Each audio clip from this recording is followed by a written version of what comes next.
हा आता ही 26 सप्टेंबर रोजी छाटलेली बाग आहे. आता ही कंप्लीट बेरी सेटिंग स्टेज या अवस्थेमध्ये येते. आपण बघू शकतो की मण्याचं सेटिंग हे होताना दिसतंय. शॅटरिंग अवस्था आहे. त्याच्यामध्ये मनी सेट होत असतात. जे बारीक मणी असतात त्याची ही नैसर्गिकरित्या गळ होत असते. तर या अवस्थेत मागाशी जे आपला विषय झाला की जी नवीन मुळांची वाढ होत असते, आपल्याला फ्लावरिंग ते या अवस्थेमध्ये पण मोठ्या प्रमाणात दिसत असते. तर आपण इथं जर बघितलं बोधामध्ये तर भरपूर पद्धतीनं या नवीन रूट या वाढलेल्या दिसतात आपल्याला. याच्या काय आहे नवीन रूट्स. तर ही जी काही नवीन मुळं आहेत ही महत्त्वाचं कॅल्शियम आणि फॉस्फरसच्या शोषणासाठी या मुळांची फार या मुळांकडूनच चांगल्या पद्धतीने शोषण होतं. त्यामुळे या अवस्थेमध्ये कॅल्शियम आणि फॉस्फरस या अन्नद्रव्याचा योग्य पद्धतीने वापर केला पाहिजे. ओके ओके हां, आता आपण स्टेज 2 याच्यामध्ये जाऊन आपण काय काय पद्धतीचं निरीक्षण घेतलं पाहिजे हे आता आपण बघणार आहोत. आता ही जी काही बाग आहे ही 26 सप्टेंबर रोजी छाटलेली होती. आज या बागेचा 45वा दिवस आहे. तर ह्या बागेमध्ये सर्वप्रथम आपण फ्लावरिंगमध्ये पीटीएल ॲनालिसिस झालेलं आहे का नाही या अगोदर आपण बघितलं पाहिजे. तर ही जी काही बाग आहे या बागेमध्ये पानदेट परीक्षण केलेलं होतं आणि त्याचा जो काही रिपोर्ट आहे त्या रिपोर्टनुसार इथं जे काही अन्नद्रव्याची कमतरता होती, फेरस तसेच मॅग्नेशियम फॉस्फरस, तर याचे इमिजिएट शेतकऱ्यांनी स्प्रे घेतले आणि जे काही इरिगेशनचं जे काही शेड्यूल होतं त्या शेड्यूल इरिगेशनमध्ये त्या पद्धतीचं अन्नद्रव्य व्यवस्थापन पण या बागेमध्ये केलेलं आपल्याला दिसतं. आता ह्या बागेमध्ये आपण हे पण बघितलं पाहिजे का फ्लावरिंग दरम्यान काही पाऊस वगैरे झाला का, क्लायमॅटिक कंडिशन त्यावेळेला जर खराब असेल तर पाऊस वगैरे झाला होता का. कारण पाऊस जर का झाला तर डावणी सारखा जो रोग आहे तो या अवस्थेमध्ये खूपच नुकसान करतो आणि याचे परिणाम आपल्याला नंतर पण त्या पद्धतीचे आपल्याला सिम्पटम दिसतात. त्या झाडामध्ये प्रॉपर पद्धतीने शुगर भरत नाही, शेल्फ लाईफ खराब होतं. म्हणून फ्लावरिंगमध्ये पाऊस झालेला आहे का नाही हे बघणं अत्यंत गरजेचं ठरतं. तर हे जर बघितलं आपण आता का ही बाग मगाशी सांगितल्याप्रमाणे ही मनी सेटिंग या अवस्थेमध्ये आहे, शॅटरिंग स्टेज ज्याला आपण म्हणू शकतो. तर या अवस्थेत आपण हे पण केलं पाहिजे का ही कॅनोपीची डेव्हलपमेंट कशी झालेली आहे.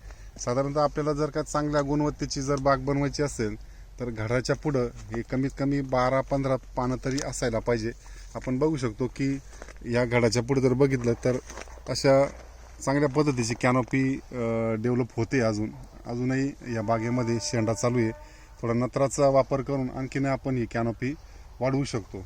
कारण कॅनोपी ही खूप महत्त्वाची असते. किती पानं असले पाहिजे घडाच्या पुढं कमीत कमी 12 तरी पानं असायला पाहिजे, 12 ते 15. जास्तीत जास्त आपण 20-22 पानंही करू शकतो. जेवढी जास्त पानांची संख्या असेल तेवढं आपल्याला ती पानं अन्नद्रव्य तयार करणार आणि त्याचा फायदा आपल्याला जे काही फ्रूट डेव्हलपमेंटमध्ये असेल म्हणजे बेरी साईज असेल, शुगर डेव्हलपमेंट असेल, याच्यामध्ये आपल्याला ते जास्त फायद्याची ठरतात. या स्टेजमध्ये कमीत कमी 12 पानं तरी घडाच्या कमीत कमी तरी असायला पाहिजे, जेणेकरून आपल्याला योग्य पद्धतीचा गुणवत्तेचा माल मिळेल. तर कशी मोजली पाहिजे हे आपण हा जो काही घड असतो साधारणतः हा 6व्या पानावरती दिसतो आपल्याला. त्याच्या पुढं आपल्याला ही 12 पानं असायला पाहिजे. म्हणजे घडापासून जर पकडलं तर इथून 1, 2, 3 अशी आपल्याला पुढे कमीत कमी 12 तरी पानं असायला पाहिजे.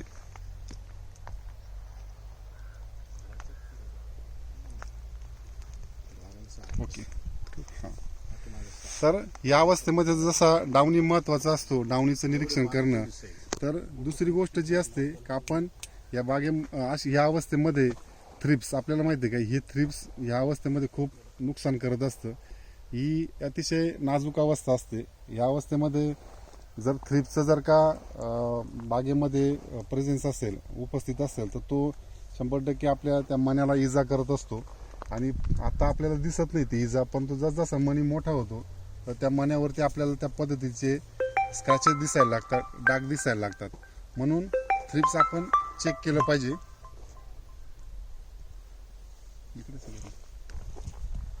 तर ही थ्रिप्स चेक करण्याची पद्धत आपण दोन पद्धतीने करू शकतो. आपण डायरेक्टली एका व्हाईट पेपरवरती घडच महत्त्वाची आपण झटकले पाहिजे.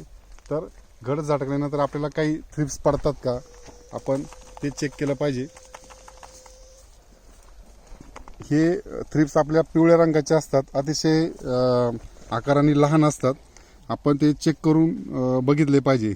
जर आपल्याला 1, 2, 3 जरी थ्रिप्स आढळले तरी आपण त्या पद्धतीने लगेच फवारणी घेतली पाहिजे, जेणेकरून ते थ्रिप्स उपद्रव वाढणार नाही बागेमध्ये आणि आपल्या फळाची गुणवत्ताही खराब होणार नाही.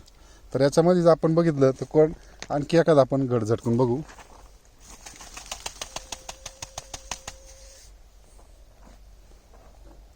तर याच्यात कुठेही आपल्याला थ्रिप्स दिसत नाही. थ्रिप्स असेल तर लगेच आपल्याला तो हलताना दिसतो, बारीक आकाराचा असतो पण तरी लगेच समजत असतो.